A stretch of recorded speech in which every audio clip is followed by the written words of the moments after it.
dando a família inteira, eu dormi sozinho. Ué. Não é que tu também era tentado. Papai era assim, pô, o lapado que tinha que dar na família inteirinha, meu filho, bati num só, então fui eu. O Paulo dando na família inteira, eu dormi sozinho.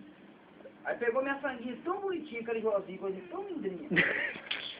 Dá que couro, né, vai? Aí montou naquele bichinho lá no braço assim, saiu muito faceiro. Falei, mas peraí, tomei uma taca, paguei com a franguinha, mas não fui eu que fiz isso. Ah, mas foi, pô, parei, pensei, falei, peraí. Já que eu paguei uma coisa que eu não devo, agora eu vou fazer. Eu não tinha feito e estava pagando como tinha sido eu, não é para agora. Quer dizer, que agora eu paguei, agora eu posso fazer. Aí foi lá, peguei os espiguinhos, peguei o sabugo de milho, coloquei no sabugo do bizarro, dentro do bizarro de plantar feijão, e fui lá pra beiradinha do rio, e fui na cabecinha top, matei uma por uma. Aí eu voltei, cortei 2 horas de goiaba e falei, papai, toma aqui, ó, agora só pra bater, agora eu fiz.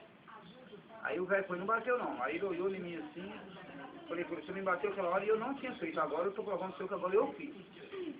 Aí nunca mais foi onde me encostar vale, que eu era verdadeiro. Quem fez isso? Foi eu. Você que fez? Não. Aí também já procurava outro. Sabia que não era eu era verdadeiro. Mas depois de uma ataca. Olha pra babado nem com a cor, cor de dar, não tô falando pra você que é uma cor de dar na família inteira, dava de mim só. Ele contou também um dia, uma vez que a dona Tita, o vento levou a dona Tita com a avó dele, que era pequenininha, bateu lá na frente. Olha lá, velho, olha lá, velho.